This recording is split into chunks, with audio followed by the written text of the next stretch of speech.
Un photographe africain à l'honneur en France. Cet été, la 4e édition du festival Portrait à Vichy rend hommage à Jean de Para. Ses clichés les plus célèbres mettaient en scène la vie nocturne de Kinshasa dans les années 50 et 60. Une œuvre découverte par le patron d'un magazine français dans les années 90. Voyez ce reportage de Pascal Achard, Julien Munzer et Lionel Perron.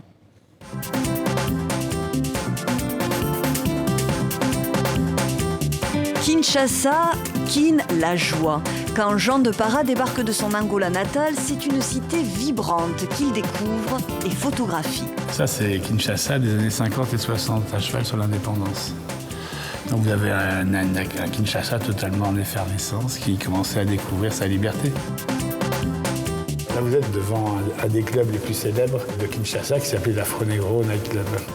Bar et dancing à profusion, jeunes gens à la pointe de la mode, sap, twist et cha-cha-cha. Le noctambule de Para s'acoquine avec des monstres sacrés de la rumba, comme le musicien Franco. C'est le Kinshasa des musiciens, c'est le Kinshasa des petits bandits aussi. Ils photographiaient dehors, beaucoup la nuit. Ils montraient tout l'ensemble de la vie nocturne, l'ensemble de la vie musicale, puis l'ensemble de ce petit milieu dans lequel effectivement ils se sentaient bien.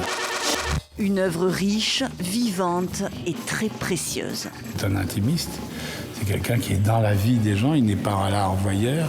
C'est la différence qu'il y a entre les photographes africains qui font des photos en Afrique, et la différence des photographes étrangers qui viennent se promener, qui nous montrent une Afrique totalement différente. Jean de Para, immense photographe, sacré bon vivant et témoin rare de l'âge d'or de l'ambiance unique de Kinshasa. 25 années d'histoire, enfouis dans des cartons, ouverts dans les années 90, peu avant la mort de l'artiste.